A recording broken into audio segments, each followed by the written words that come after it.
Amin Cali Raage oo markaasi dhawaan xilka tababarnimo ee kooxda gaadiidka iska dhigay ayaa la filayaa in markaasi rasmi ah uu biirayo kooxda kubadda cagta Muqdisho City Club oo horeyna qayb uga soo ahaa kooxdani.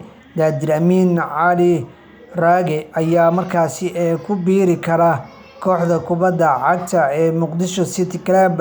Macallinkii hore ee kooxda gaadiidka u suurtageliyay ku guuleysiga horyaalka Soomaaliya Premier League, Amin ayaa heshiis rasmi ah la gaaray kooxda dowladda hoose ee MCC ee loogu magacaabo Muqdisho City Club.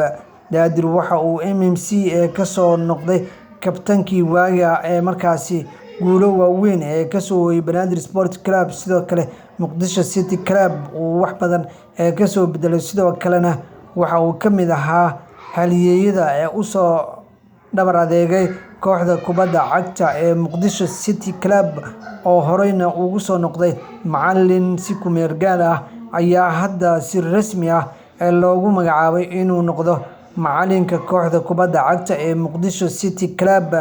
waxaana macallinka la soo bandhigi doonaa maalinta Khamiista oo beri ay ku beegan tahay, waxaana lagu soo bandhigi doonaa garoonka kubadda cagta ee Minishibiyo ee dhaca degmada Warta Nabadda ee kooxdan ay maamusho.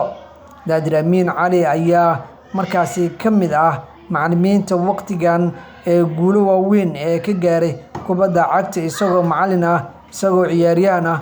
waxa uu ku guuleystay koobab isxiga, sidoo kale waxa uu ku guuleystay tartanka degmooyinka, sidoo kale waxa uu ku guuleystay tartanka maamul goboleedka dhammaan laga qabtay, isagoona u qaaday maamulka gobolka Banaadir. haddana ah macallinka hogaaminaya maamulka gobolka Banaadir tartanka dhawaan la qaban doono.